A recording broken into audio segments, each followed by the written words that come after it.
해방 후에 제가 태어났습니다.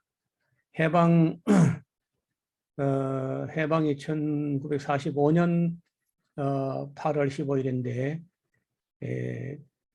그로부터 3년이 지나서 48년도에 태어났기 때문에 저 나이하고 우리 그 대한민국이라고 하는 정부 우리 나이하고 다 같아요. 그저께 그 제헌절이 지나갔는데 저 나이하고 동갑입니다. 우리 헌법 나이하고 저 나이가 동갑이에요. 이스라엘하고도 저하고 나이가 동갑입니다. 제가 태어나던 그 해에 이스라엘도 나라로 태어났지요. 그런데 저는 볼 때 인류가 뭐 제법 오랜 역사를 걸어왔지만은 제 생각에는요 아직도 그 어린 아이라고 봅니다. 역사적으로 볼 때 우리 정치적인 어떤 영향이나 이런 면에서는 아직도 인류는 젊다 못해 어리다. 어린 아이라는 거예요. 뭐 여러분 쉽게 동의가 안 되겠지만은 너무 어린 아이 같은 생각들을 갖고 있습니다. 푸틴 하는 거 봐요. 뭐 제정신이 아닌 것 같죠? 푸틴만 그런가요? 시진핑 하는 거 봐. 시진핑 뭐 그렇습니까? 아베 하는 거 봐. 뭐 죽었지만 아베. 그거 아주 어린 아이 아닙니까? 아주 미숙한 거죠. 미국의 바이든 하는 거 봐. 나는 그 바이든 사람을 좀 좋게 봤거든요. 근데 편 가르고 뭐 끼리끼리 뭐 하자고 하는 거는요. 너무 유치해. 아주 저는 그래서 인류는 아직도 상당 기간 더 공부를 해야 되지 않느냐. 그래서 별로 그렇게 이제 존경할 만한 그런 인물이 잘 안 보이고 어떤 나라 뭐 어떤 사회의 어떤 제도 아무리 봐도 그 만족할 만한 그런 나라가 잘 안 보입니다. 저는 그래도 그나마 한국이 괜찮다고 봐요. 지금 많은 부조리가 있고 그렇지만은 그래도 세계 어느 나라 못지않게 우리는 선진국이라는 말이 그리 부끄러운 게 아니다는 생각을 합니다. 나는 맨날 뭐 그 미국이나 유럽이 선진국이라고 생각했었죠. 그런데 그런 나라도 보면 그거 다 어리고 미숙하고 엉터리야, 엉터리. 예. 그래서 좀 역사를 공부하지 않으면은 우리가 어떤 길을 걸어왔는지 또 지금 우리가 어떠한 현실에 처해 있는지 그리고 앞으로 또 미래 사회는 어떠한 쪽으로 우리가 계도해 나가야 될지 잘 모르는 거죠. 얼마 전에 돌아가신 그 하워드 진이라고 미국의 역사학자죠. 진보적 역사학자인데 참 진실한 학자예요. 제가 보기에는 참 존경할 만한 학자입니다. 그래 하워드 진이 쓴 책들은 어렵게 쓰질 않아서요. 서양 속담에 대가는 쉽다.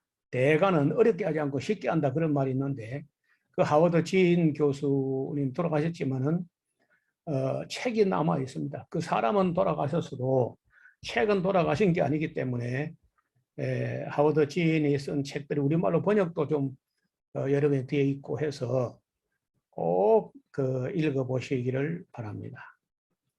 그리고 역시 뭐 진보적인 학자 중에 노암 촘스키 같은 분도 자기가 지금 속해 있는 나라지만은 잘못하는 것에 대해서 그야말로 뭐 참 사람의 얼굴을 두려워하지 않고 바른 말을 하고 바른 글을 쓰는 그런 분들이 미국의 그 2대 양심이라고, 미국의 양심 두 사람을 들라면은 하워드 진하고 노암 촘스키다 할 정도로 진실한 글을 씁니다. 그래서 역시 진실을 추구한다면은 그런 진실한 학자들의 글을 좀 읽어볼 필요가 있다고 생각합니다.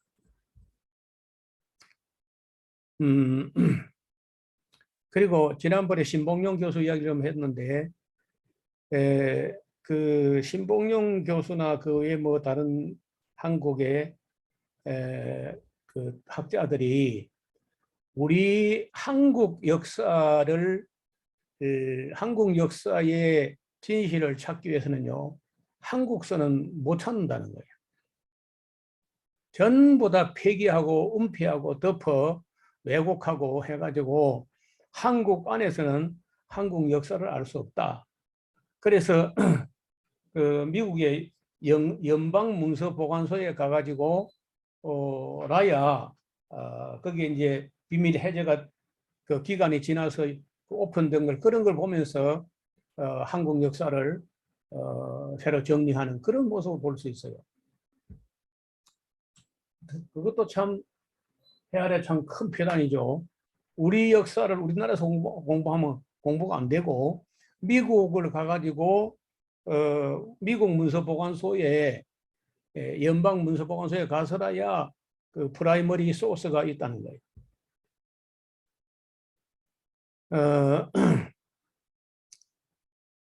그런 점은 우리가 미국으로부터 배울 점이죠. 아무리 자랑스럽지 않은 역사를 할지라도 역사는 진실이 기록을 해 두었어야 되는데, 악한 사람들이 정치를 너무 오래 하다 보니까 그런 걸 진실한 역사를 다 없애버려. 다 태워버리고 다 그저 폐기되고 말았다는 거예요. 약속한 시간이 거의 됐기 때문에 오늘 이야기는 그 어디서부터 하냐면은, 지난번에 일본 본토, 전범 국가인 일본 본토가 분할되지 않고 어찌하여 일제하에서 그렇게 고생을 한 조선 민족이 사는 이 불쌍한 땅 한반도가 허리가 잘리고 분단됐느냐 하는 것은 메가드하고 라이샤오하고 이 사람들 때문에, 이 사람들이 미국의 백악관에 있는 눈꼬리 3인방, 그 본스틸이라든지 링컨 소장하고 본스틸, 그리고 던이라는 이런 사람들에게 올라가서 거기서 이제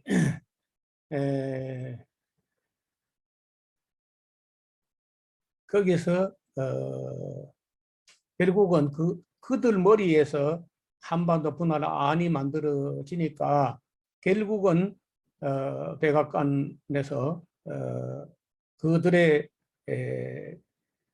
건의를 받아들여 가지고 일본 반도는 고스란히 보존되고 엉뚱하게 한반도가 분단됐다는 말씀을 드렸습니다.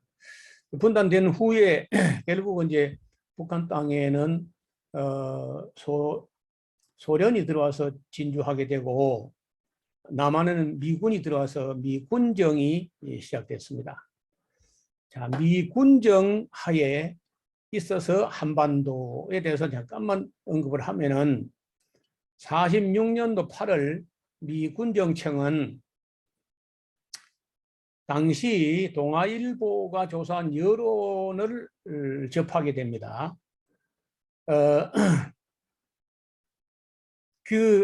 여론조사에서 그 북측이 아니고 남측의 그 사람들을 대상으로 이념에 대한 선호도, 이념 지향을 조사를 했다는 거예요. 동아일보가, 미군정청이 동아일보가 조사한 여론조사에 지지하는 이념에 대한 질문에 대해서 자본주의를 좋아하는 사람들, 선호하는 사람들은 14%, 공산주의를 선호하는 사람이 남한 사람 중에 7%, 사회민주주의를 지향하는 사람들이 70%로 조사가 됐다는 거예요. 이러면 좀 놀라지 않습니까? 이게 그때 어떻게 사람들이 무슨 공부를 어떻게 해가지고 자본주의를 별로 달가워하지 않고 공산주의도 경계하고 그 중간쯤 되는 자본주의하고 공산주의의 중간쯤 되는 사회민주주의로 가야 된다고 인식하는 사람이 남한 사람들 중에 70%로 나타났다는 거예요. 즉 사회민주주의를 선호했다는 건데 질문의 응답자 수가 8,453명으로 대상을 했으니까 상당히 많이 조사한 거죠.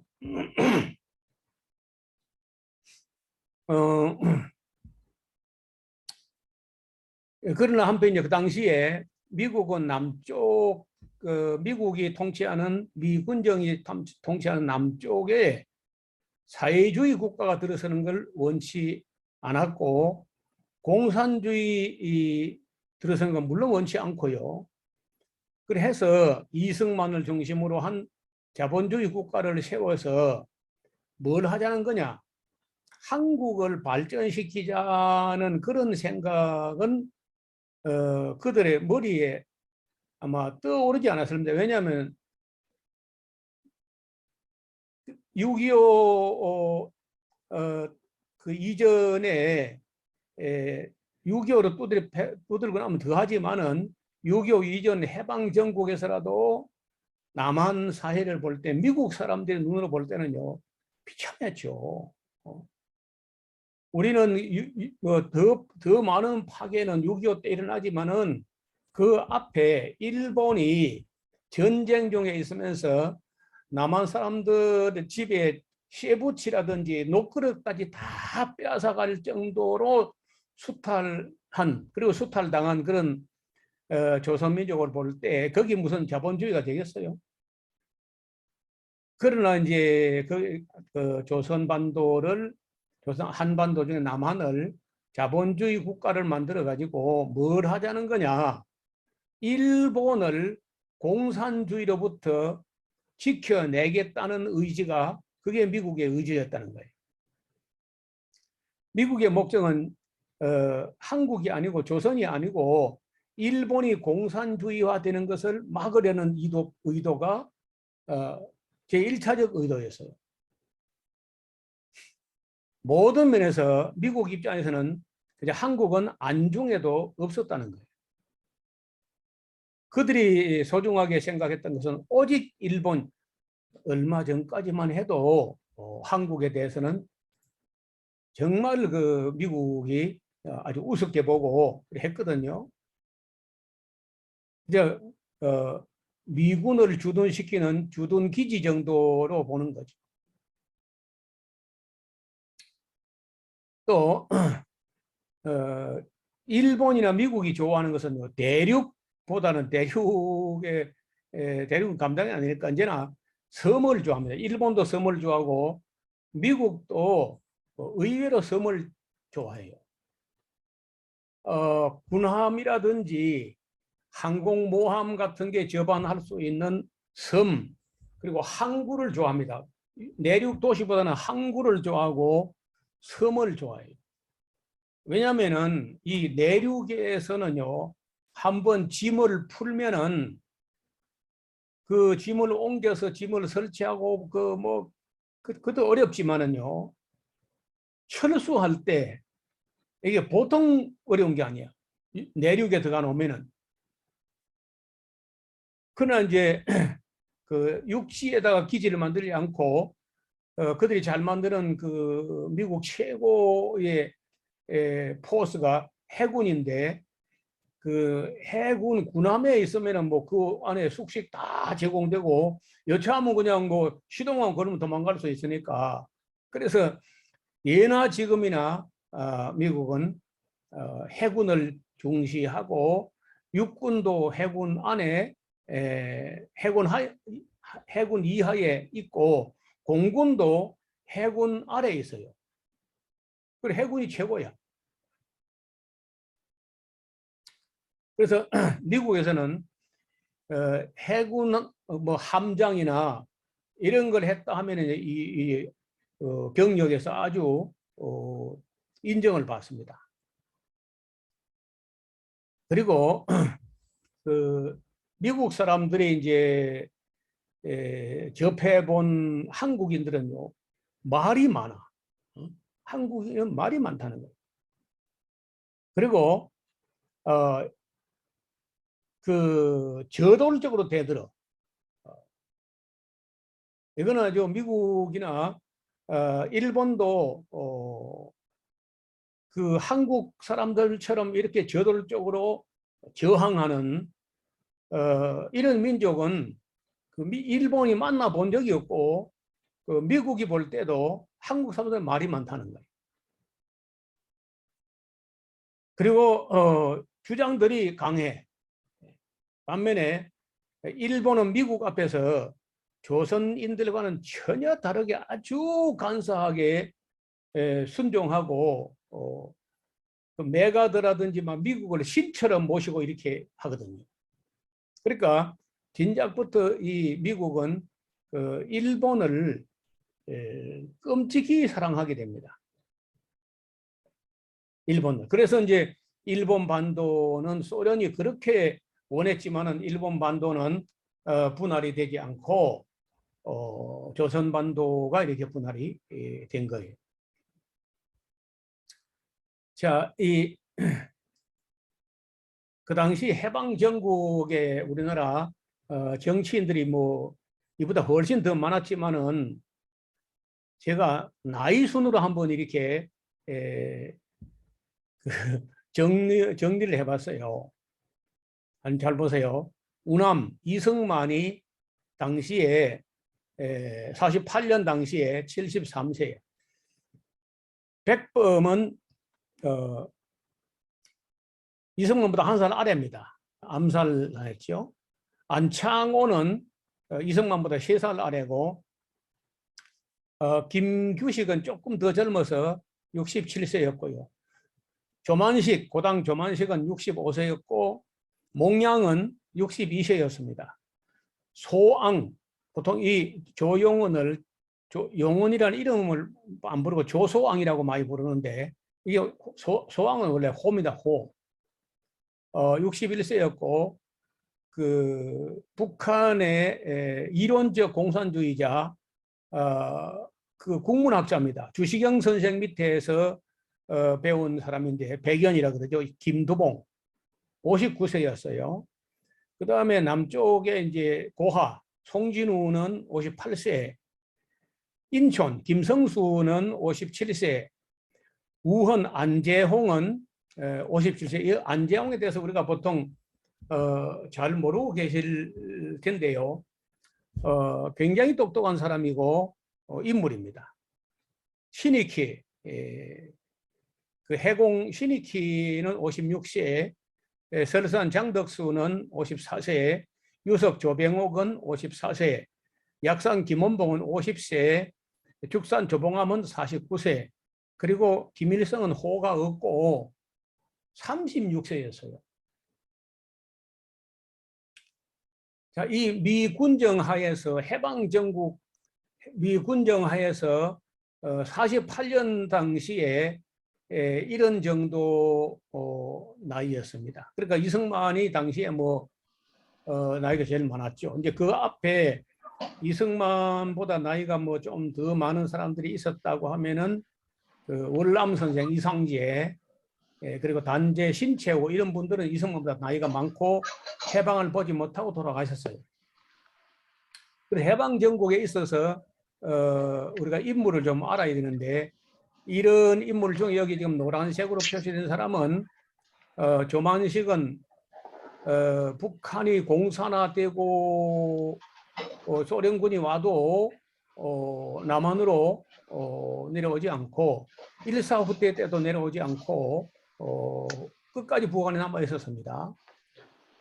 그다음에 그 조용운, 그 조소왕 하는 사람도 북한에서 있었고, 그다음에 백연 김두봉은 아까 말씀드린 대로 국문학자하고 이론적으로 공산주의자입니다. 김일성보다는 훨씬 그 학문적으로 앞서 있는 사람이고 인물이에요. 그다음에 이제 고아 송진우 같은 사람도 참 훌륭한 사람인데 암살됩니다. 몽양 여운형도 암살되고요. 인천 김성수 57세, 우헌 안재홍 아까 말씀드린 국회의장을 지낸 신익희, 설산 장덕수 같은 사람도 일본에서 공부를 하고 일본어가 아주 능통한 그런 사람이었습니다. 조병욱 박사는 미국에서 공부를 했었고 김원봉은 원래 밀양 사람인데 이 사람은 그 항일 투쟁을 하되 이승만처럼 뭐 외교력으로 한다, 아니면 뭐 도산 안창호처럼 실력 양성을 해야 된다 이런 게 아니고 김원봉 약산 선생만은요 실제로 무기를 들고 훈련을 하고 싸워서 우리가 일본을 쫓아내야 된다 이런 의식을 가지고 있었는데 그런 의식이 남쪽에서는 너무 희박하고 그러니까 결국 북쪽으로 가서 북에서 이번 자살한 걸로 확실하지 않습니다. 자살한 걸로 나와 있습니다. 죽산 조봉암은 초대 농림부 장관을 지낸 분인데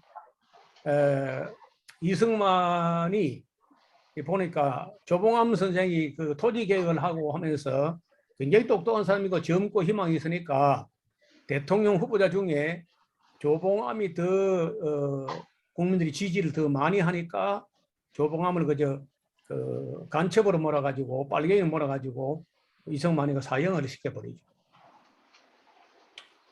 김일성은 36세니까 여러분 이런 어른들의 나이에 절반밖에 안 되잖아요. 절반. 아들뻘밖에 안 되잖아요. 그리고 김일성이 그 두 가지 한국어 말고 조선어 말고 중국어도 상당히 잘했고 러시아어도 그런 대로 잘 구사했다 그래요. 그래서 영 무지렁이 이런 건 아닌 것 같아요.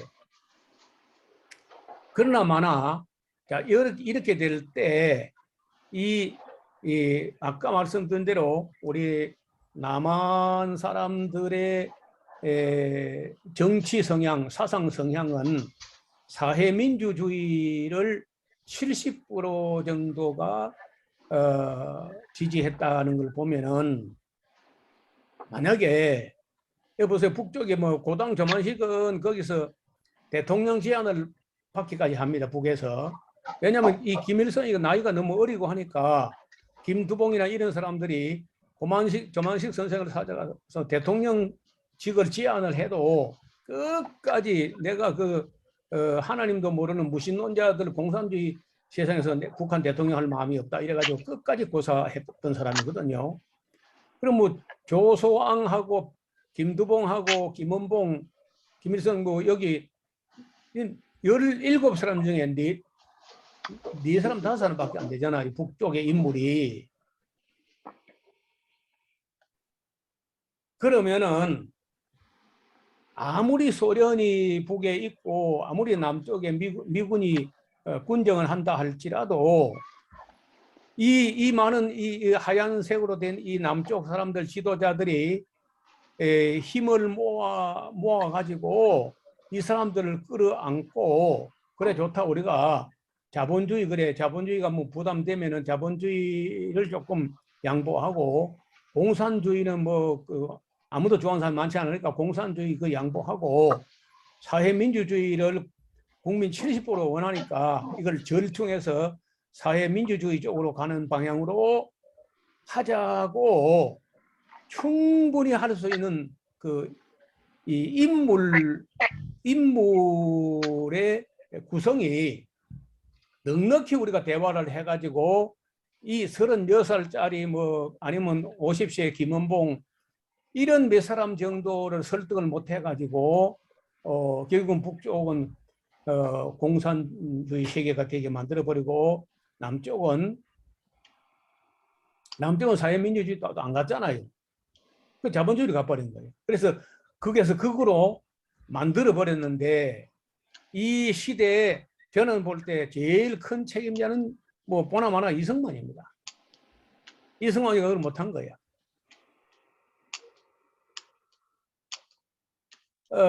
사회민주주의가 당시로 봐서는 가장 합리적인데 이걸 못했다는 거예요. 여기 이런 사실에 대해서 저는 지금까지 한국의 역사학자들이 뭐 이 바른말 하는 걸 거의 듣지 못했어요. 무조건 우리 남쪽에 있는 뭐 남한 역사가들은 말하느냐, 이승만 덕분에 우리가 공산주의가 안 됐다, 이거 한마디밖에 못해.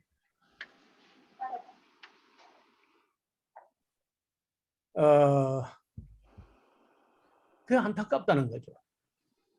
그래서 우리가 그 시대를 우리가 제가 뭐 돌아본다 해서 얼마나 세밀하게 정밀하게 들여다볼 수 있는지는 모르지만은 여기 지금 말씀드린 정도는요, 누구든지 생각해 볼 수 있는 문제예요. 역사의 진실을 찾는 입장이라면은 제가 무리한 주장이 아니고 정말 당시에 공산주의, 북한의 공산주의 내려놓고 남한의 자본주의 내려놓고 사회민주주의 쪽으로, 왜냐하면은 지금 대한민국 정부가 출발되는 48년도에는요 북한의 소련군도 철수하고 남한의 미군도 철수하는 입장이거든요. 그 뒤에 다시 이제 6.25가 터지니까 미군이 다시 들어와서 그렇지, 미군 소련군 다 철수한다고요. 그러면 우리끼리 여기 이 사람들이, 저는 볼 때 이 외에도 상당히 좀 있거든요. 제가 보기로는 한 30명은 됩니다. 어떤 면에서는 제가 이 말은 또 오해 소지가 있는데, 지금 2022년도 우리나라 정치 정계의 인물들보다 지금 여기가 더 많아. 이 시대가 74년 전 그때가 더 인물이 많잖아요. 이런 인물이 지금 어디 있어요? 한국에, 남한 땅에. 북한도 없고 남한에 이런 인물이 없어요. 여러분, 이분들의 그 살아온 그 평전, 그런 거 한번 읽어봐요. 이거 뭐 열 몇 건밖에 안 되잖아요. 이분들의 그 전기나 이런 평전을 읽어보시면은 오늘 대한민국에 있는 정치인들보다 10배나 나은 것 같아. 실력도 대단하고 인품도 대단해. 단 너무 똑똑해가지고 대화를 못해요. 너무 자기만 오른 거야.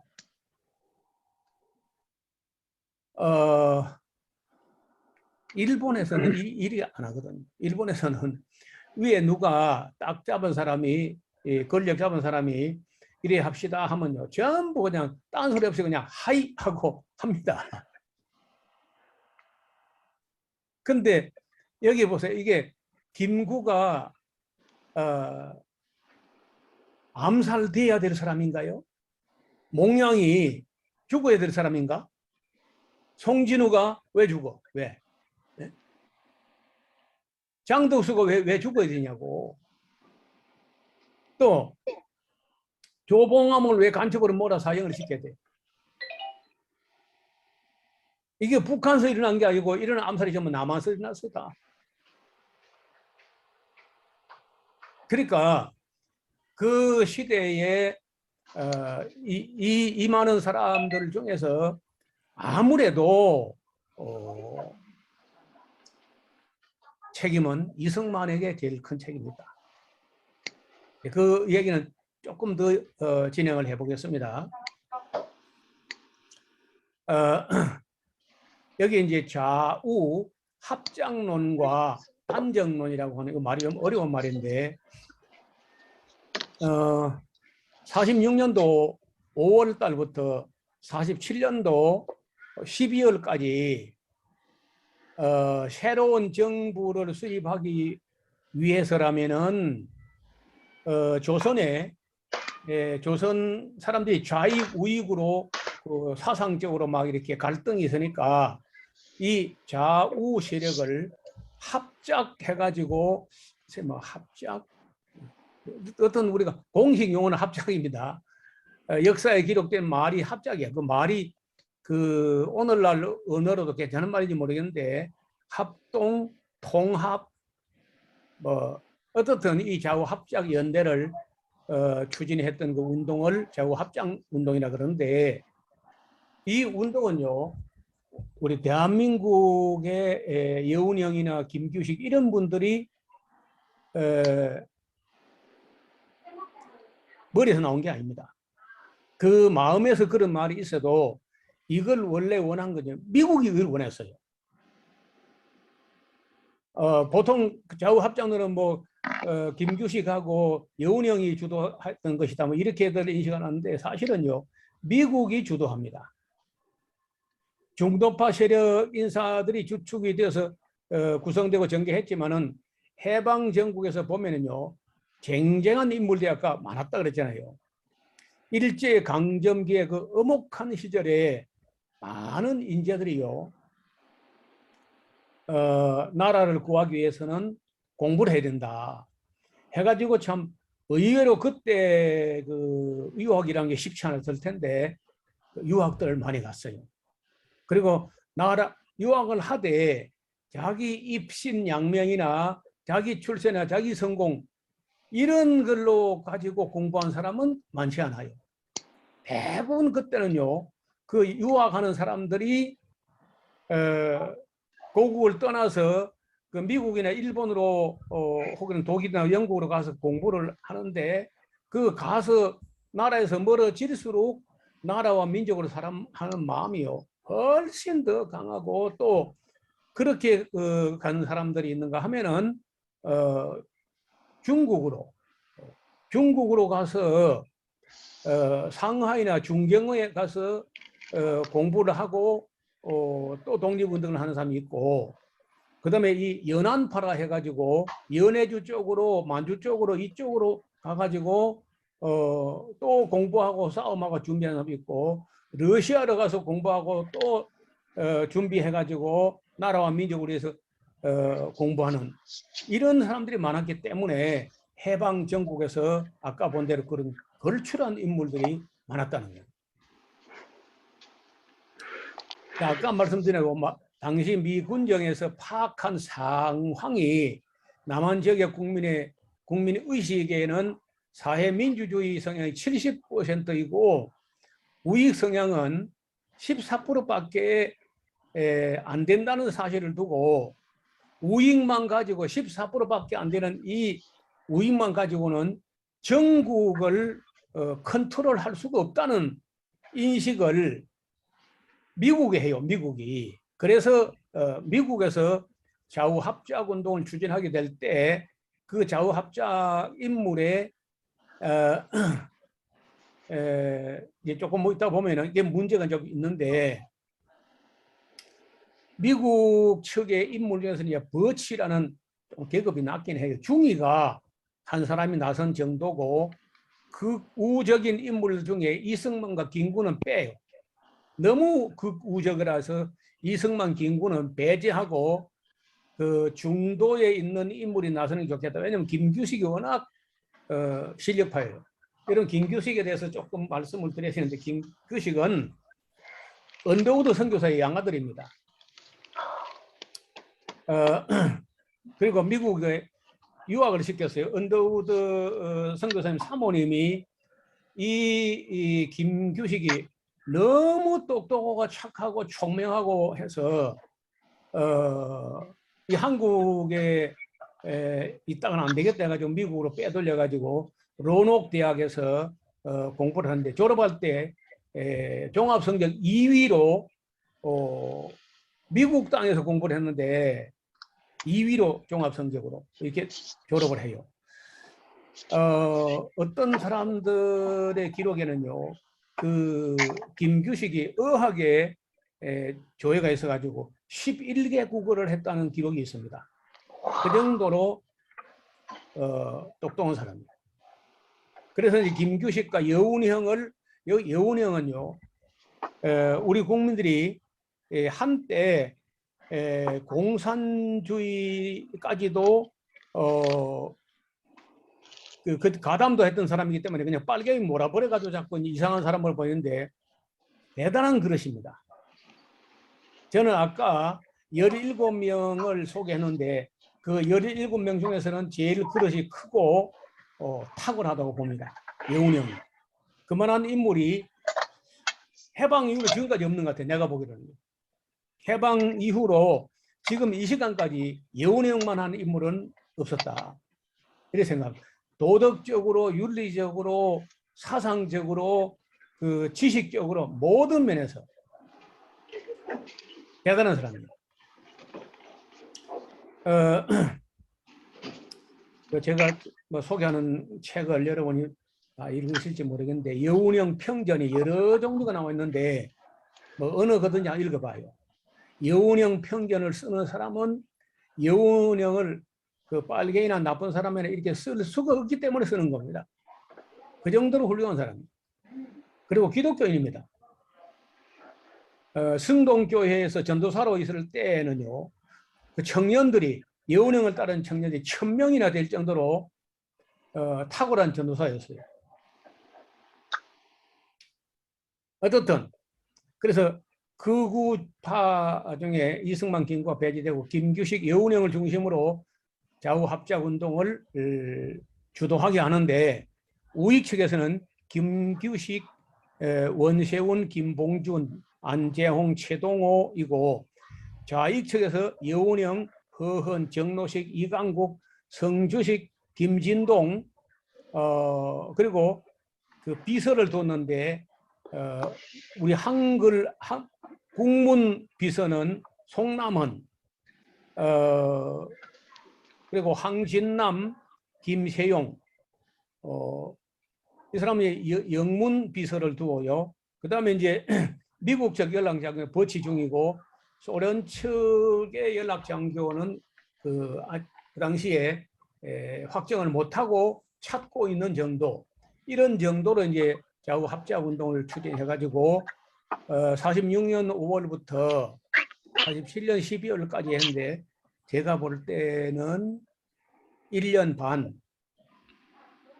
그래서 뭐 1년 반도 길다면 길지만은 너무 짧았어. 이렇게 말 많은 사람들을 합작을 하는데 1년 반 갖고는 안 돼. 15년은 내다보고 합작 운동을 벌였어야 돼요. 그 15년의 말은 제가 좀 과하게 표현한 것이고 1년 반 가지고는 안 된다는 거예요. 한국 사람들 의견 모으는데 1년 반 갖고는 안 돼. 그리고 아까 보시는 대로 그 인물들, 해방정의 인물들이 너무 걸출하고 다 똑똑했기 때문에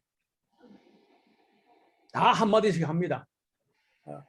입다고 누굴 따라가는 사람들이 아니야.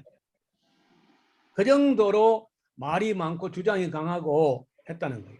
여러분 지난번에 제가 말씀드린 대로 상해 임시정부 그 독립운동할 때 그쪽에 그 상해 쪽에 모인 사람들이 한 500명 정도 되는데 그 500명 정도 되는 임시정부 독립운동하는 사람들 500명 정도 안에서 정당이 27개야. 여러분 이해가 되세요?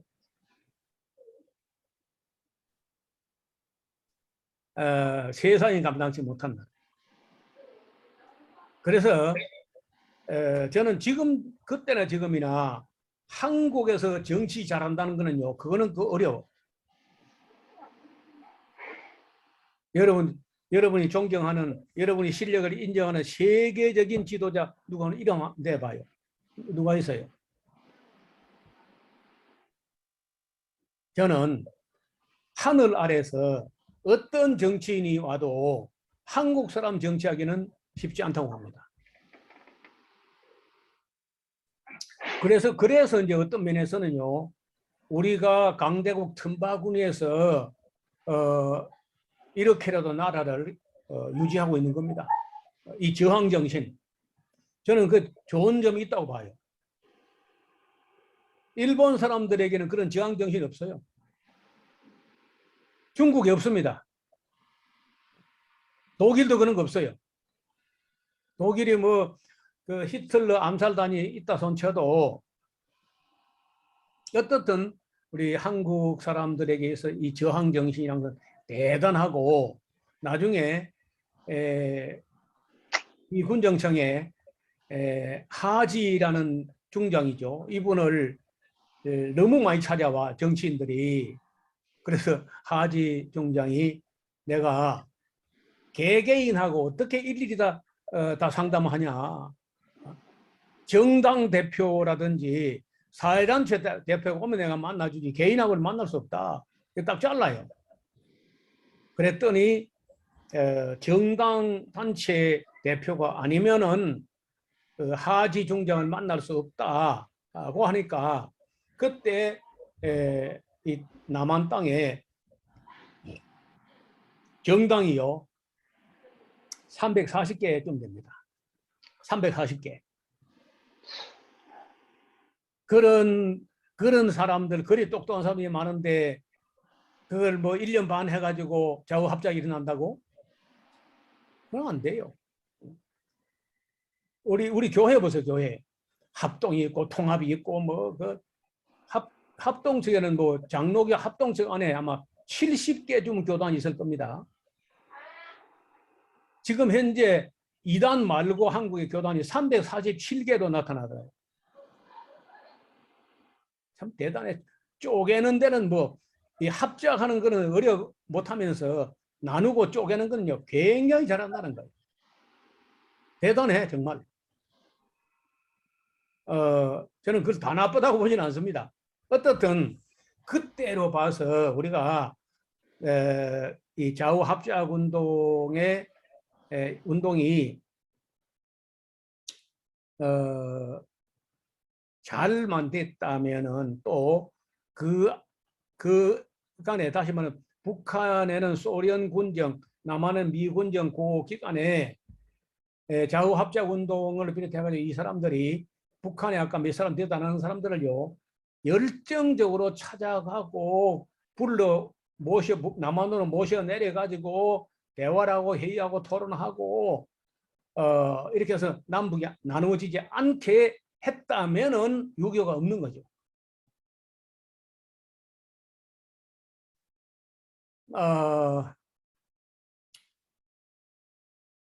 제가 지금 와서 이런 소리 하면 말이 안 되는 것 같지만은, 어떻든 그때 역사를 좀 이렇게 들여다 보면은요 아쉽다는 겁니다.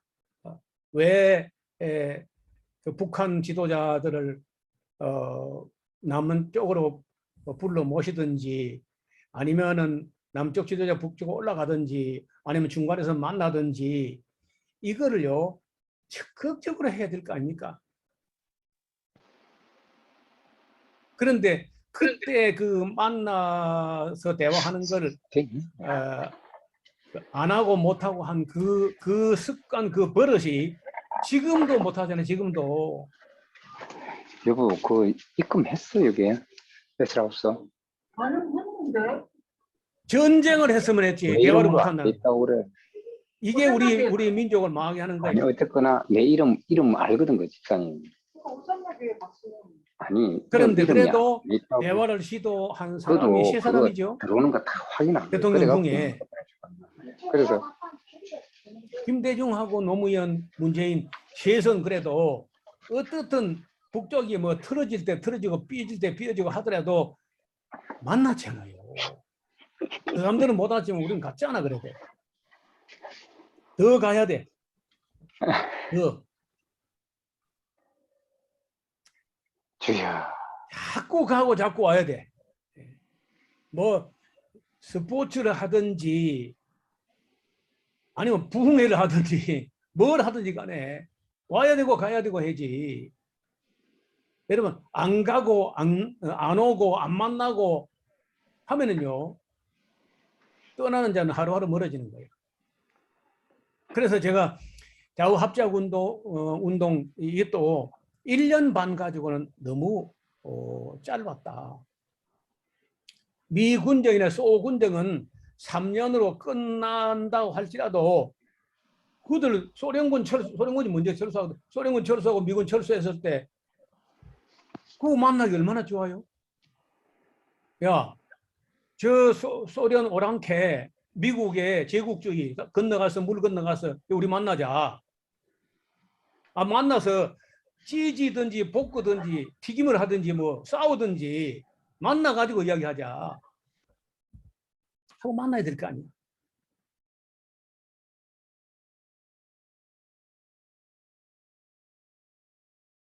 저는 뭐 이런 점들을 볼 때 한국 현대사를 연구하면서 가장 아쉬웠던 점이다.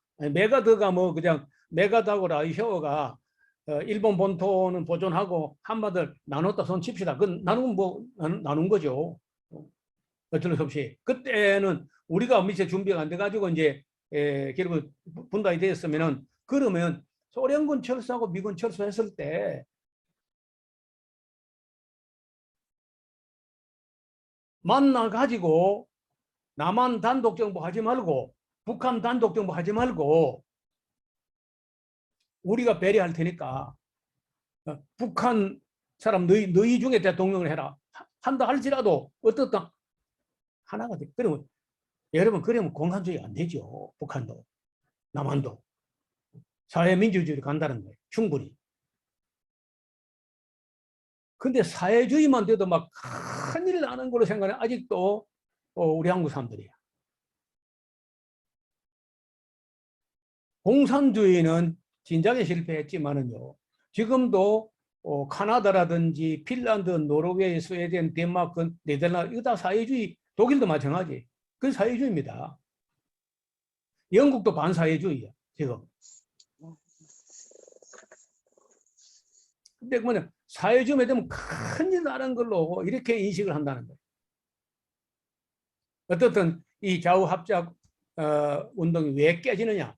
이승만이 내놓은 단정론 때문에 아까 그 17명의 한국에 걸출한 인물들이 이승만 한 사람이 내세웠던 단정론 이 한마디를 못 이기고 결국은 북토가 분단됐기 때문에 우리나라 국토 분단의 가장 큰 책임은 이승만에게 있다. 메가더에게 있고 이승만에 있는 거예요. 이거 부인하지 못합니다. 내가 이승만 만나도 할 수 있어 이 말을. 메가더 만나도 내가 할 수 있다 이 말을.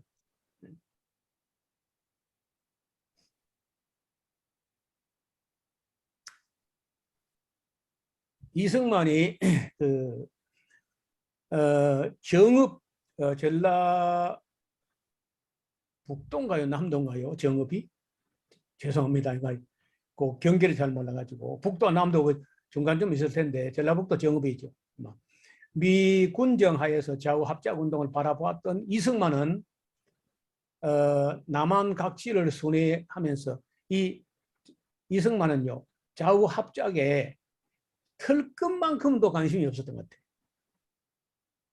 거기 참여하려고 생각하지 않고 전국을 순회하면서 유세를 합니다.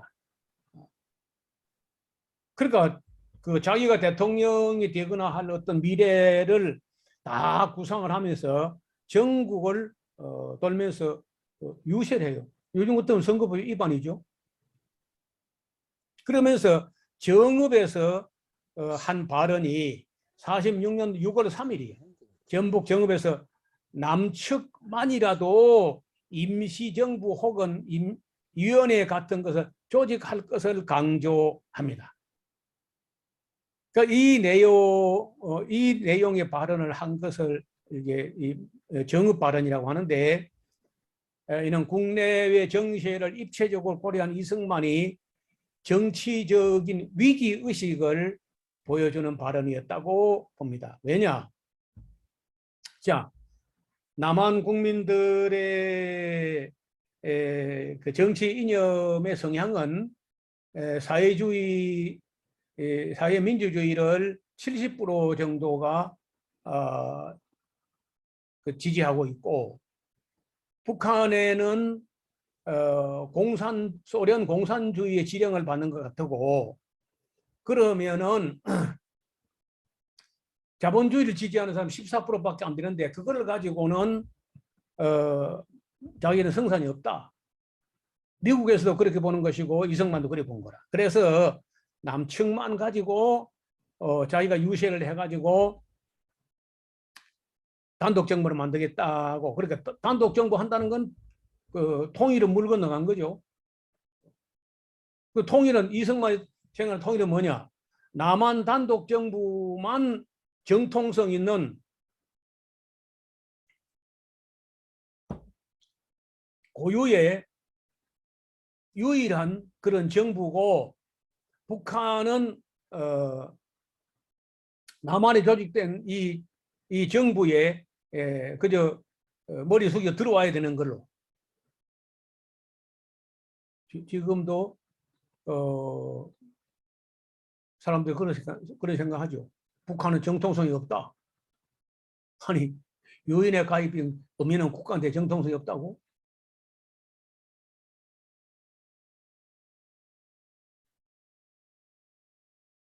이제 그렇게 생각할 만한 점이 있습니다. 왜냐하면 서울에 있는 서울이니까. 평양 서울이 아니잖아요, 그때는요. 서울은 수도가 아니거든요. 수도가 서울이야. 그리고 중앙청이 평양에 있는 게 서울에 있잖아.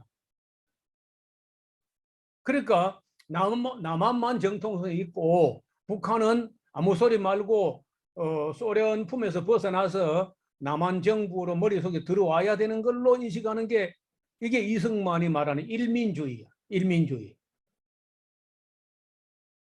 일민주의 조금 이따 다시 이야기를 하겠습니다. 자, 이제 당시 45년 10월 10일에 북한에서는요, 공산주의 정당인 조선노동당이 창립됐어요. 그래서 조선노동당의 주도하에 46년 2월 8일에 공산주의식 정권 형태를 갖추는 북조선 임시인민위원회. 그럼 괜찮아요. 우리도 그러면 남조선 임시인민위원회 이러면 되잖아요. 그러면 남북조선 합동위원회로 만들면 되잖아. 이름이야 어떻게 했든지 간에 그거 따지지 말고, 나라가 두 나라로 쪼개지지 않기 위해서라면은 양보할 거는 양보하고, 우리가 형님이니까. 김일성은 36살 어린애니까. 그런데 이런 걸 보고는 이제 이승만은 남한 땅에도 독자적 정부를 세울 필요가 있다고 느껴가지고 정읍 발언을, 그의 그 불안함과 초조함이 이런 선언을 내놓은 거야. 왜냐? 김구에게는 임시정부 지지파가 있다는 거예요. 임시정부 요원 중에 김구를 중심으로 인물들이 많죠. 반면에 김구는 상해에 가서 싸웠지만 여운형은요, 국내에서 끝까지 싸워가지고 건국준비위원회 위원장이었고, 그리고 그 여운형이 당을 만들었다고, 또 그 당시에. 그리고 이승만 자기만 조직이 없는 거예요.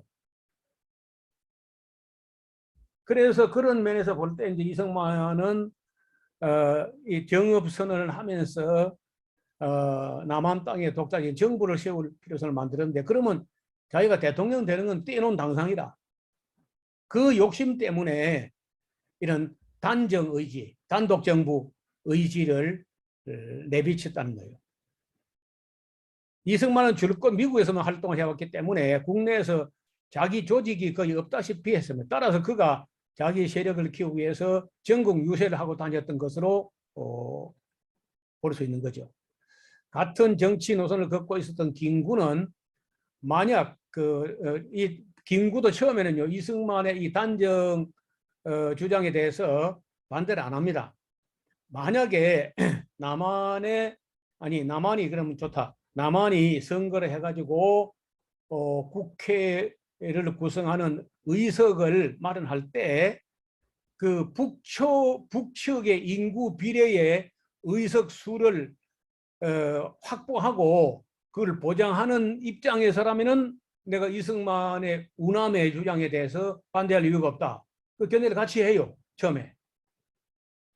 그 보면 김구가 그릇이 크잖아요.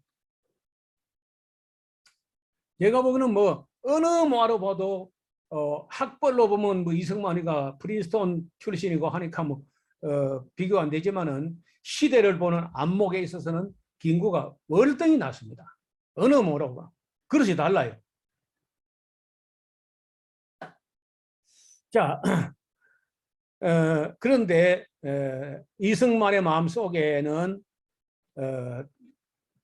결국 그 북쪽의 의석 이런 거 필요 없고 그 때려 부숴야 되고 아니면 다 뭐 죽이 없애든지 때려 부수든지 성공 멸공 해야 되고 아니면 무릎 꿇고 여기 가서 우리에게 들어와야 되고 뭐 이런 식으로 생각하고 있다는 걸 읽어냈어요. 김구가. 그리고 바로 결별을 이승만 노선과 이때 이 단정을 북한 의석 필요 없고 남한 단독 정부로 완전한 딴 나라로 나가겠다고 하는데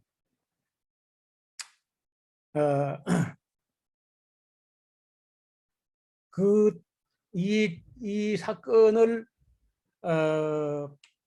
전후로 해서 이승만과의 완전 결별을 선언하게 되고 오히려 김규식, 여운형이 추진하는 좌우 합작을 위해서 협력하는 방향으로 김구의 방향이 돌아갑니다. 뭐 어쩌면은 그래서 또 김구가 암살됐을 수도 있습니다. 자, 이승만은 다른 지도자들에 비해서 나이는 많고 조직이 없었다는 거야. 김구에게는 임시정부 조직이 있었고 여운에게는 건준과 더불어 다른 사람들이 많이 있었습니다. 이에 이승만이 전국을 순회하면서 유세를 시작한 것으로 보이는데 어느 정도 승산이 보인다고 생각했을 즈음에 정읍에서 남쪽만의 단독정부 수립 의지를 드러낸 거예요. 이승만은 남쪽에 서울이 있고 중앙청이 총독부 건물이 서울에 있으니까 전승 국가인 미국이 인정하는 남쪽만이 정통성을 가진 나라이고 북측에 조직된 조선인민위원회는 불법이며 남측이 수립한 정부로 흡수되어야 할 것으로 인식한 것 같습니다.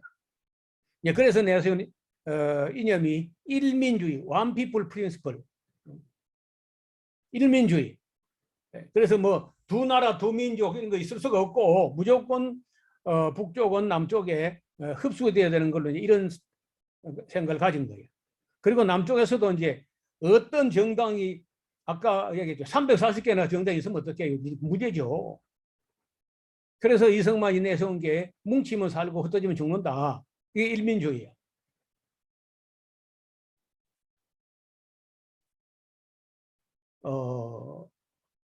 그런데 일민주의가 잘못돼가지고 독재가 아니 하나가 저절로 하나가 되면은 얼마나 좋아요. 국민 의식이 하나로 국민 통합이 되면 얼마나 좋습니까? 그거 누가 마다할 사람 누가 있어? 그러나 그걸 강제로 독재로 몰아붙이면은 이게 결속주의, 파시즘이 되고 전체주의, 토탈리타리아니즘이 돼요. 전체주의. 그러면 거기에 반대하는 사람 다 반동이고 빨갱이고 이렇게 죽여버리는 거지. 여기서부터 이제 잘못된 게 지금까지 그래, 지금까지. 그래서 이승만은 민주주의하고는 거리가 멀고 전체주의, 일민주의, 파시즘, 결속주의 이런 쪽으로 이제 몰아간 거거든요. 그리고 이제 거기 반대하면은 뭐 어떤 방법으로든 제거합니다. 수단 방법 안 가리고. 그리고 이승만이 직접 제거하는 게 아니라 이승만의 주변에는요. 원래 조직이 없던 사람인데 그 조직이 없던 게 아쉬워서요. 수많은 비선을 만들어요. 이 이승만에 있어서 비서는요, 박근혜 비서는 그 비선이 아니야.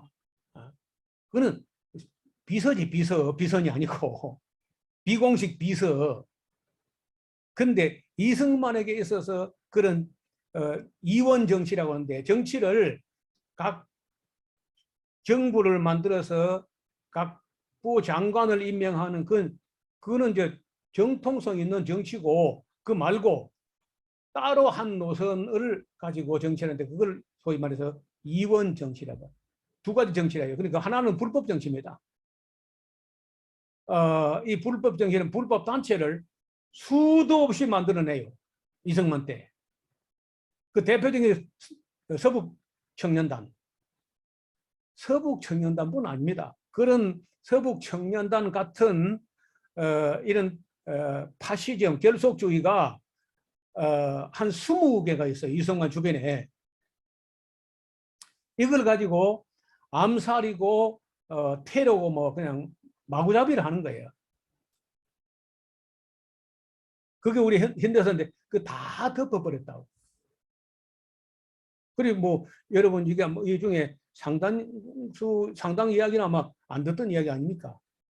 여러분 알고 있는 거면 저는 몰라서, 저는 진짜 모르다가 이걸 한국 현대사를 좀 더 공부를 하다 보니까 이게 내가 몰랐던 사실들이 많이 나타나는 거예요. 이게 이제 이승만이 만드는 일민주의 체계표입니다. 맹세, 우리는 일민이다. 충성은 조국에, 우리는 일민이다. 사랑은 민족에, 우리는 일민이다. 노력은 통일에. 근데 통일 좋아요. 통일, 우리의 소원은 통일 누가 반대하겠습니까?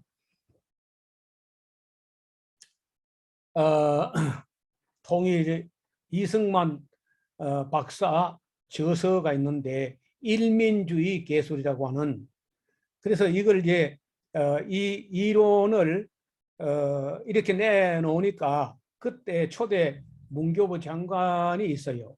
안호상이라고, 독일서 공부한 사람이. 저는 안호상의 강의를 직접 들어본 사람인데, 내가 예수님 모를 때 안호상 강의를 들었어요. 수유리의 국가재건국민운동본부. 여러분, 한때 우리가 이승만 시대를 지내서 이제 박정희 시대로 와가지고 국가 재건운동, 국가재건 위원회 위원장 뭐 이렇게 했잖아요, 박정희가. 그때 서울의 수유리에 국가재건운동본부가 있어요. 국민재건운동이니까 국가재건 오래됐어요. 거기 훈련을 받았거든요, 제가. 그때 안호상 박사가 와서 특강을 하는데, 안호상 박사도 와서 특강을 했고, 누구죠? 가난농군학교 그 교장도 와서 특강을 하고 했는데, 그 뭣 모르고 내가 예수님도 성경도 모를 때는요, 안호상 박사에게 그럴듯하더라고. 그게 그 안호상 박사가 이 일민주의 체계표를 만들고, 그 사상, 일민주의 사상을 안호상 박사가 다 체계화해요. 아니, 일민주의를 하려면요, 좌우 합작을 해가지고 일민주의가 돼야지, 극우파가 돼가지고 자기네 14%밖에 안 되는 극우 세력 자본주의 대표밖에 안 되는데, 나머지는 다 없애버린다고, 사상을 없애버린다고. 그래서 그 사상을 다 없애버려가지고 전부 일민주의로 세뇌해가지고 일민주의로 다 씻어내버리고 다른 모든 사상을 없애버리고 일민주의 나라를 만든다고? 자기가 신인가?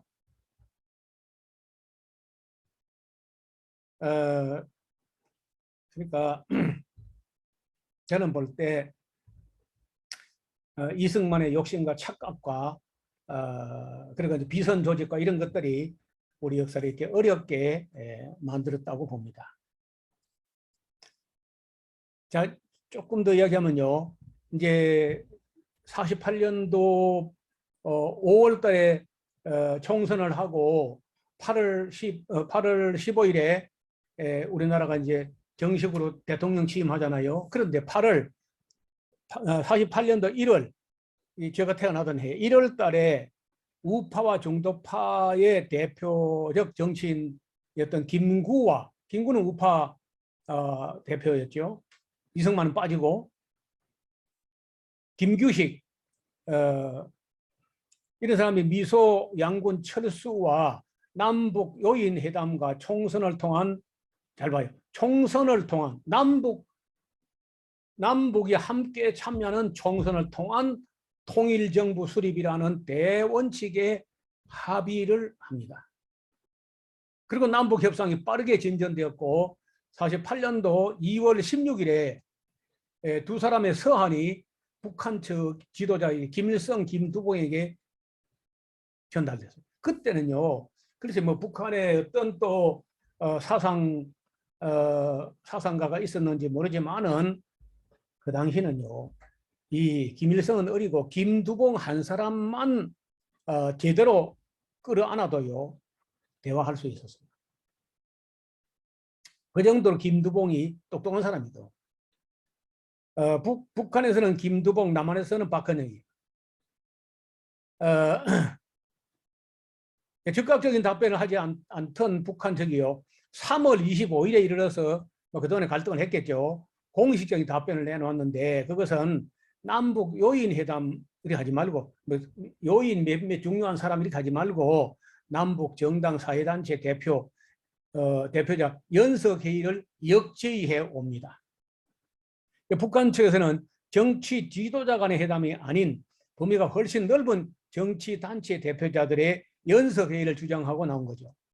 회담의 성격이 변화되었음에도 남한 측의 중도파, 즉 민족주의 단체들은 적극 찬성 의사를 밝혔고 김규식이 이를 수락함으로써 역사적인 남북 연석회의가 열리게 되었습니다. 근데 이렇게 남북한 대화는 이거 보통 이제 사김 회담이라 그래요. 사김. 우리가 뭐 삼김은 하도 익숙하지만 사김은 처음 듣죠. 김두봉, 김일성, 김구, 김규식, 이 사김이에요. 이 사김이 이제 평양에 가서 그 어른들, 여기 김구가 어른이고 김규식이 어른인데 이분들이요, 김두봉을 내려오라 뭐 마라 한 게 아니고 찾아가요, 북도까지. 그 정도 성의를 보인 거야. 그래 어른이란 겁니다, 그게. 이 김정일이가 어른이 아니고 김대중이 어른인 거예요. 김정일이 어른이 아니고 노무현이 어른인 거예요. 또 김정은이가 어른이 아니고 문재인이 어른인 거죠. 찾아가잖아요. 원래는 젊은 사람이 아닌 사람 찾아와야 되잖아요. 그런데 마음을 한껏 넓혀서 북한 쪽을, 그때는 북한이 아니고 뭐 어떻든 그 북쪽 사람들을 끌어안는 마음으로 찾아갑니다. 자, 여기서 제가 질문을 던집니다. 이승만은 왜 안 갔나? 개인적인 욕심이 아니고 진정으로 나라와 민족의 미래를 생각하는 지도였다면은 이 회의에 참석해서 통일 조국을 위한 진지한 대화에 이승만이 응해야 했지 않나요? 여러분 생각 어때요?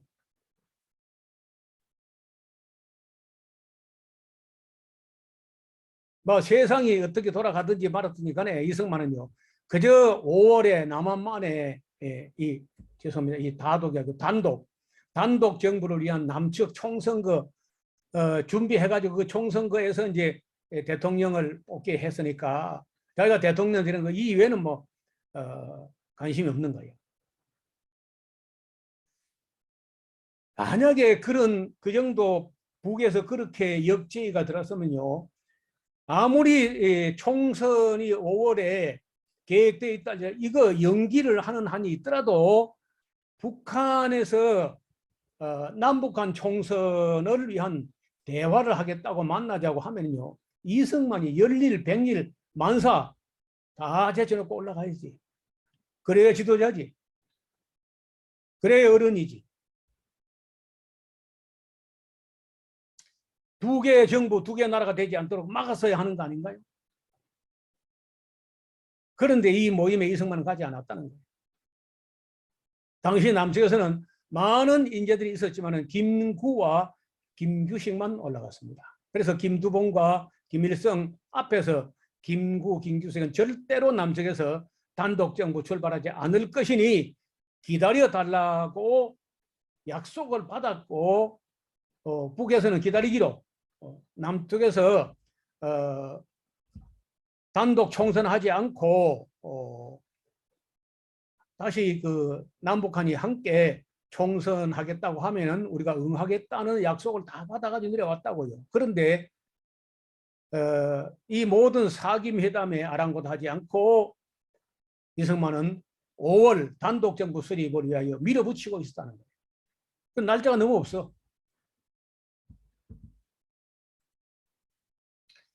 이렇게 이때 이 결렬된 그 합작운동 이것이 이승만의 성의를 안 보이고 너무 극단적 우파로 이래가지고 밀어붙이는 이것 때문에 남북은 영원히 갈라졌고 영원히 갈라졌기 때문에 6.25 전쟁도 일어났고 지금 나라도 이렇게 우리가 갈등 비용이 이렇게 많이 들어간다는 거예요.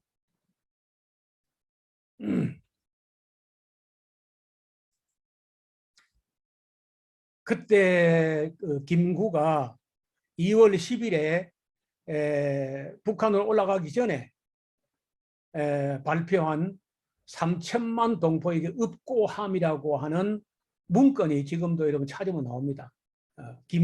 김구의 대국민 호소 성명서를 발표하는데 단독정부 수립을 김구가 이렇게 3천만 국민 앞에 무릎을 꿇고 고합니다 하고 성명서를 내요. 김구는 항해도 출신으로 3.1운동 후 중국 상하이로 망명하여 임시정부 쪽에 참여하여 주석이 됐죠. 45년도 8월 15일 해방으로 귀국했지만 임시정부는 미건조로부터 정부로서 정통성 인정받지 못했어요. 건준도 인정받지 못했고 임시정부도 인정받지 못했습니다. 45년도 12월 한국 독립당 위원장으로 반탁운동을 주도했었고 48년도부터 남한만의 단독 총선거에 반대하여 정부 수립에 참여하지 않았습니다. 49년도 6월 26일에 안두에게 암살을 바로 그 이듬해 이승만 대통령 된 지 1년도 안 되고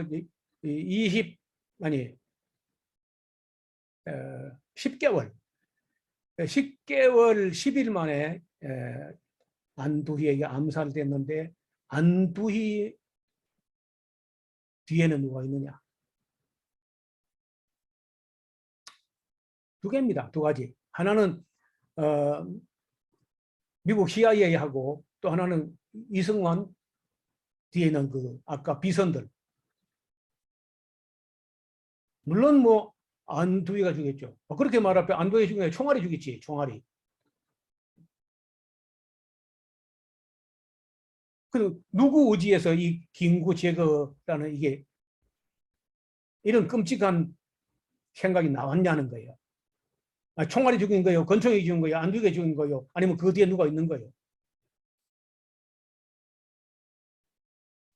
지금 와서 돌아보면 김구가 옳았고 이승만이 크게 잘못된 겁니다. 범사에 이승만은 남한이 단독 정부를 수립하게 되면 북측은 가만히 있을 것으로 생각했던 것 같아요. 여러분은 가만히 있겠습니까?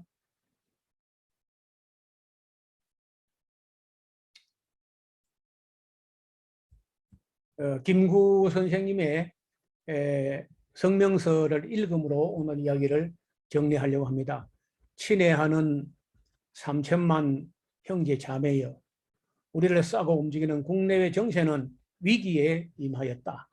2차 대전에 있어서 동맹국은 민주와 평화와 자유를 위하여 천만의 생명을 희생하여 최후의 승리를 싸워서 차지하였다. 그러나 그 전쟁이 끝나자마자 이 세계는 다시 두 개로 갈리어졌다. 이로 인하여 제 3차 대전은 시작되고 있다. 보라 죽은 줄만 알았던 남편을 다시 만난 아내는, 죽은 줄만 알았던 아들을 다시 만난 어머니는 그 남편과 그 아들을 또다시 전장으로 내보내지 아니하면 아니 될 운명이 찾아오고 있지 아니한가. 이제 6.25 전쟁 같은 전쟁이 필연적으로 일어난다고 내다본 겁니다. 한국은 일본과 수천 년 동안 계속하여 혈투를 벌였다. 그러므로 일본과 전쟁하는 동맹국이 승리할 때 우리는 자유롭고 행복스럽게 그런 날을 보낼 줄로 알았다. 그러나 외놈들은, 외인은 도리어 미소 중에 유쾌히 날을 보내고 있으되 우리 한인은 동포 중에서 죄인과 같이 날을 보내고 있다. 이것이 우리의 말이라면 우리를 배은망덕한 자라고 질책할 자도 있을 것이다. 그러나 이것이 미국 신문기자 리차드 입에서 나온 데야 어찌 공정한 말이라 아니하겠느냐. 그러니까 우리 민족 입에 나온 게 아니고 미국의 신문기자 리차드 입에서 한국이 불쌍하게 됐다는 얘기를 했다는 거예요. 우리가 기다리던 해방은 우리 국토를 양분하였으며 앞으로는 그것을 영원히 양국 영토로 만들 위험성을 내포하고 있다. 근데 이게 김구 눈에는 보이는데 이승만 눈에는 안 보이는 거라. 이로써 한국의 해방이란 사전상의 새 해석을 올리지 아니하면 아니 되게 되었다. 유엔은 이러한 불리한 것을 시정해서 인류의 행복을 정진하며 전쟁의 위기를 방지하여 세계 평화를 건설하기 위하여 조직된 것이다. 그러므로 유엔은 한국에 대해서도 그 사명을 수행하기 위하여 임시위원단을 파견하였다. 그 위원단은 신탁 없는 내정 감서 없는 조건하에 그들의 공평한 감시로서 우리의 자유로운 선거에 의해서 남북 통일의 완전 자주 독립의 정부를 수립할 것과 미소 양군을 철퇴시킬 것을 약속하였다. 자, 이제 불행히 소련이 보이콧으로서 그 위원단의 사무 진행에 방해가 없지 아니하다. 그 위원단은 유엔의 위신을 더욱 강화해서 세계 평화 수립을 순리하게 진전시키기 위하여 또는 그 위원 여러분의 혁혁한 업적을 한국 독립운동사 상에 남김으로써 한인은 물론 일체 약소 민족 간에 있어서 영원한 은혜를 맺기 위하여 최선의 노력을 다할 것이다. 만일 자기네 노력의 그 목적을 관철하게 부족할 때는 유엔 전체의 영향을 발동해서라도 기어이 성공할 것을 삼척동이라도 상상할 수 있을 것이다. 우리에게는 이와 같이 서광이 비치고 있는 것이다. 미군 주둔 연장을 자기네 생명 연장으로 인식하는 무지하고 몰지각한 무리들은 국가 민족의 이익을 염두에 두지도 아니하고 박테리아가 태양을 싫어함이나 다름이 없이 통일정부 수립을 두려워하는 것이다. 그리하여 그들은 음으로 양으로 유언비를 만들어내어서 단선 군정의 노선으로 민중을 선동하여 유엔 위원단을 미혹게 하기에 전심전력으로 경쟁하고 있다. 미 군정의 비호 하에서 육성된 그들은 경찰을 종용하여 그 선거를 독점하도록 배치하고 인민의 자유를 유린하고 있다. 그래도 그들은 태연스럽게도 현실을 투철히 인식하고 장래를 똑똑히 살피는 선각자로서 자임하고 있다. 그러나 이러한 선각자는 매국 매족에 하였던 일진의 시기의 선각자일 것이다. 통일하면 살고 분일하면 죽는 것은 고음의 철칙이냐. 이들의 생명을 연장하기 위하여 남북의 분열을 연장시키는 전 민족의 죽음을 구덩이에 넣는 극형의 위험한 일이다. 단독 정부를 중앙정부라고 명명하여 자기 위안을 삼으려 하는 것은 군정청을 남조선 과도정부로 하는 것이나 다름이 없는 것이다. 사은 망령은 남을 해치고 자기를 해칠 뿐이니 통일정부 독립만 위하여 노력할 것이다. 우리는 이와 같이 서강이 비치고 있는 것이다. 미군 주둔 연장을 자기네 생명 연장으로 인식하는 무지하고 몰지각한 무리들은 국가 민족의 이익을 염두에 두지 아니하고 박테리아가 태양을 싫어한가 다름없이 통일정부 수립을 두려워하는 것이다. 그러나 그래야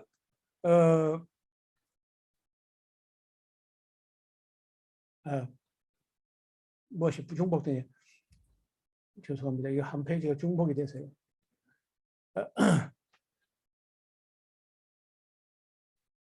3천만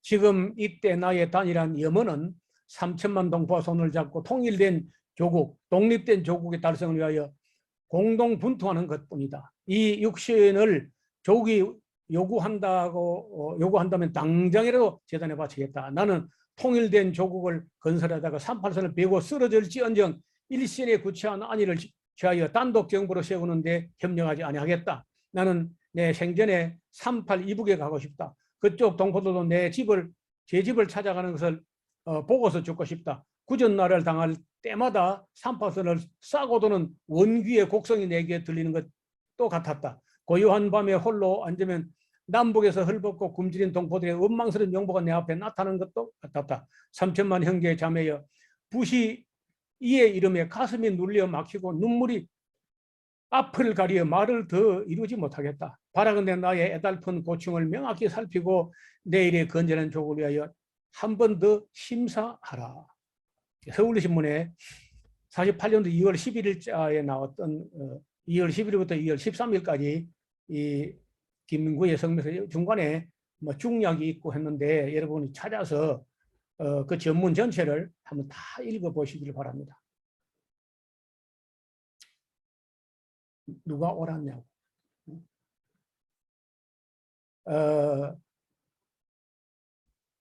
남북이 함께 총선을 하게 되면은 이승만이 자기가 대통령이고 뭐고 안 된다는 건 그 뭐 불을 보듯 뻔하니까 남한만 선동해가지고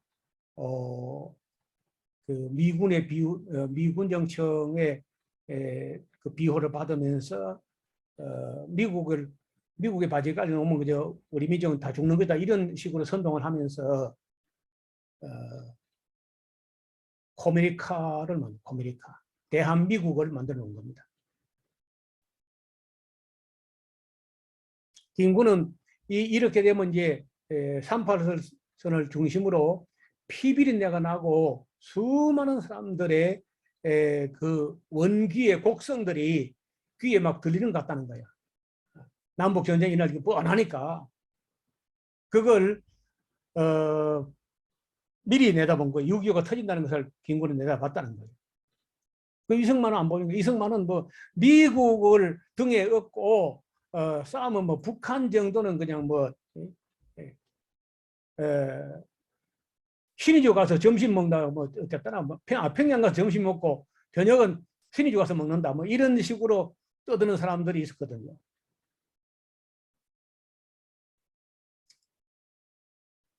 아까 이승만의 이원 정치 조금 이야기했는데 이승만은 이원 정치가 뭐냐? 이승만의 수족 노릇을 하는 사람이 있는데 그게 뭐냐?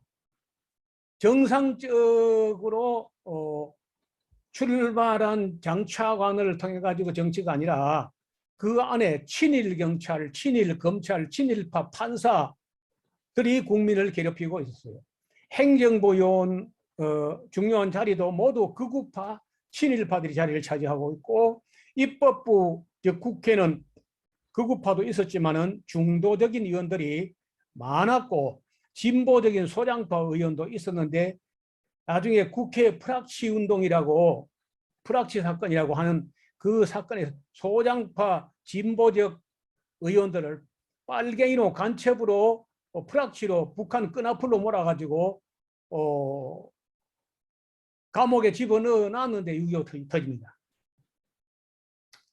이승만을 탄생시킨 게 뭐냐면 대한민국 국민이고 국민이 만든 국회라. 국회에서 국회의원들이 간접선거를 한 거거든요. 근데 그 국회가 대통령을 낳은 국회가 어머니 아니에요. 국회가 어머니고 대통령이 아들인데 아들 되는 이승만이 어머니 되는 국회를 잡아먹으려 한다고. 입을 열지 못하게 해요. 그래서 통일하는데 통일은 평화 통일이어야 한다. 이렇게 말하면 그냥 빨갱이야. 북한 쪽에서 그런 말을 했거든요. 평화 통일. 그 미군이 겁나니까 평화로운 통일을 해야 된다고 북한에서 말하는데 그와 같은 말을 국회의원 중에 소장파가 하면은요. 불악치로 빨갱이로 끈앞으로 이렇게 몰아가지고 감옥에 쳐넣는 거예요. 이승만은 이들 중도 소장파 의원들을 제거하기로 작심하고 소위 말하는 국회 프락치 사건을 조작하게 됩니다. 여러분 집에 가서 국회 프락치 사건이라는 책이 많이 나와 있습니다. 찾으면 얼마든지. 이승만은 장관들, 즉 국무위원들이나 국회의원을 막론하고 자기를 뭐 반대하거나 자기 정체가 다른 말을 하면은 그냥 두지 않았습니다. 국회 불합치 사건으로 끝나지 않고 그때 국회 불합치 사건으로 국회 부의장 김약수까지도 잡아넣거든요. 그때 재미를 붙여가지고 부산으로 피난 가가지고 있으면서도 거기서도 또 똑같은 짓 합니다. 국회의원들을 빨갱이 몰아간 거예요. 왜냐하면 자기를 반대하는 사람들이 너무 많아. 엉터리를 하니까. 이런 두 가지 사건에서 공부를 좀 하시면 돼요. 국회 불합치 사건, 그 다음에 부산 정치파동 두 가지는 여러분들이 정밀하게 공부를 해보세요.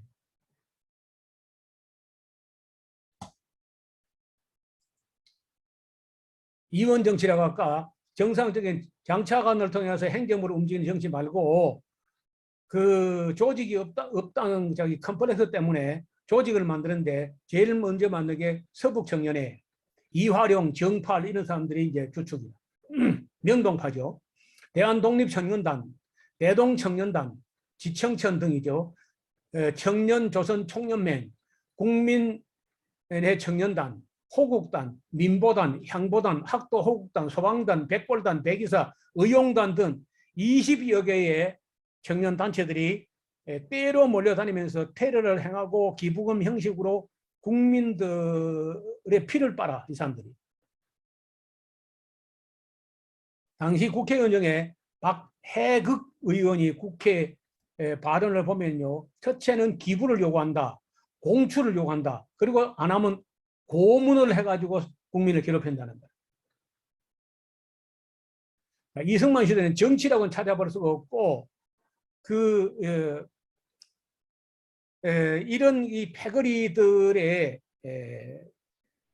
이승만을 등에 업고 백성들을 유린하는 세상이 바로 이승만 시대의 정치입니다. 3.15 부정선거 그것만 알고 되게 그 정도는 아무것도 아니고 그거는 뭐 당연한 것처럼 한 것들이고 그거는 그 이후에 박정희 시대, 전두환 시대도 다 부정선거 했습니다. 부정선거보다 더 무서운 게 이런 것들이었어요. 일민주의를 하려면요. 자기가 단독 정부를 하지 말고 해야지. 그렇잖아요. 49년도 3월경에 서울특별시 경찰국부터 국회 동성애 일민두락부 등에서 소속된 소장파 의원들이 동태가 심상치 않다는 보고를 받은 서울지검 장재갑 부장검사 오재도 많이 들어봤죠. 검사는 서울시경 최운하 사찰과장을 중심으로 특별 사찰반을 편성해가지고 조사를 개시합니다. 49년도 5월 20일 검찰은 자수한 남로당은 전우겸의 진술을 받아가지고 국회의원 이문원, 이구수, 최태규 등을 일단 구속하고요. 혐의는 남로당과 연계하여서 국회에서 불합치 활동을 했다는 혐의를 뒤집어 씌웁니다. 49년 5월 20일에 국회는 임시국회를 소집하고 이들 의원에 대한 석방 결의 동의안을 상정했으나 가결이 안 돼요. 49년 6월 10일에 월북을 시도한 남로당의 여성 특수공작원 정재한, 이 여자입니다. 개성에서 검거됐다나요. 그리고 검경의 수사 결과에 따르면 정재한의 여자가 자기 은밀한 곳에 발견된 암호로 엮어진 문서가 발견됐다 하고 내놓는데 그거 뭐 진정성이 있습니까? 그런 게. 이를 계기로 6월 20일부터 다시 수사망을 통해 가지고 6월 21일 국회의원 노일한, 김옥주, 강욱중, 박윤원, 황윤호, 김병희, 6월 25일에 국회 부의장 김약수, 그리고 8월 10일에 16일에 서영길, 신영균, 신성균, 배중영, 오택관 등을 구속해가지고 국가보안법 위반으로 기소해가지고 판결하는데 그 판결이 전부 다 검사들이 다 친일파 검사들이고 판사들 다 친일파 일제시대에 공부한 친일파 판사니까 이승만이 주문한 대로 판결해가지고 빨갱이를 몰아가지고 감옥에 쳐넣습니다. 그 감옥에 쳐넣어 있는데 6.25 터진 거예요. 자, 이런 그 끔찍한 걸 우리가 국사 시간에 공부를 안 하잖아요. 전혀. 이승만이 주장하던 일민주의란 대한민국의 두 정부, 두 나라가 있어는 안 된다. 그러면 저희가 남한 단독 정부를 시작하지 말아야 되는 거 아니에요. 기다려서 북쪽 사람과 함께 남북이 함께하는 총선을 주장을 해야 되고 그걸 주도해야 되는데 보나마나 그렇게 하면 자기가 안 되는 거야. 자기가. 자신이 욕심으로 남한만의 단독 정부 주장해놓고 나중에 일민주의를 주장하는 것은 북한에서는 정부를 수립해서는 안 된다는 주장하는 거. 그러니까 이승만 자기는 남한 단독 정부를 만들면 되고 북한은 정부를 만들면 안 된다고 하는 건데 그게 말이 되냐고 그게. 아까 말씀드린 백범, 김구, 김규식, 김일성, 김두봉 이렇게 사김씨가 평양에서 약속한 것은 절대로 남쪽에서 단독 정부 출발을 안 했더니 기다려달라고 했는데 이승만이 뭐 밀어붙이니까 이 사람들이 약속한 거 다 무의가 돼버리고 결국 이제 9월 9일인가요? 북한에서도 자기 나라, 자기 북한 정부를 만들어버린 거죠. 그렇게 결국은 이제 그로부터 만 2년 후에 2년 반 후에 6.25가 터진 거예요. 그래서 우리가 이제 6.25가 터진 그 과정에서 무엇이 어떤 일들이 잘못돼 가지고 결국은 6.25까지 갔느냐. 6.25만 가지고 말하면 뭐 김일성이 내려온 거 맞죠. 그런데 바로 그 전에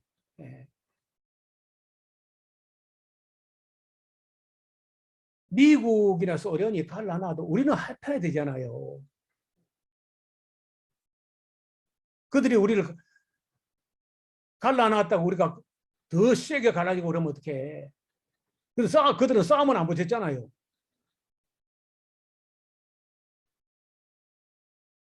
그러니까 우리가 좀 역사를 진실을 파고 들어가 보면 참 욕심 그리고 초조한 거 불안한 거 그중에 제1원인이요. 욕심이야.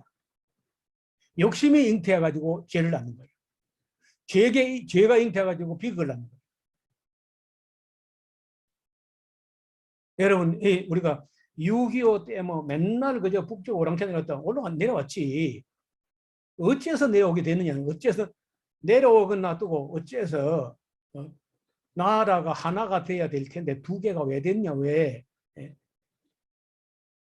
메가드나 라이샤오가 그렇게 미국이 갈라놔도 우리는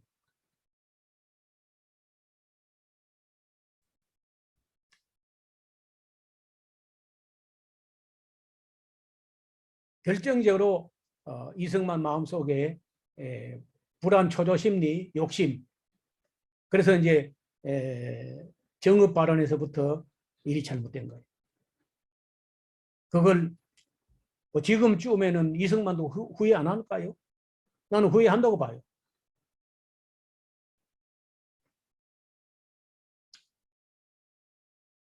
그런 이승만을 또 뭐 국부로 모신다고 또 떠드는 사람도 있어. 뭘 몰라서 그럼 우리가 뭐 이해는 하는데 역사 교육을 제대로 하면은 그런 허무맹랑한 주장은 안 나올 거 아니야. 오늘은 6.25를 기획한 거는 이제 김일성이가 합니다. 그러나 오늘은 그 6.25 그 이전 미 군정이 끝나면서부터 6.25가 터지기까지의 그 기간에 이승만 뭐 딴 사람 뭐 누구도 아니야. 이승만이 이승만과 이승만을 따르는 사람들이 나라를 이렇게 어렵게 만들었다는 것은 아무도 부인하지 못해요. 그래서 이런 것을 말하면 그냥 자기들이 찔리니까 바로 또 종북몰이 해가지고 주사파 빨갱이 이렇게 하면 안 된다는 거예요. 그래 이래가지고는 안 돼. 이제 이 다음 시간에 당해서 우리가 만날 수 있다면은 빨갱이 말이 어디서 나오느냐? 그 전부터 해가지고 이제 실제 6.25까지를 좀 정리하려고 합니다. 오늘 여기까지 하겠습니다.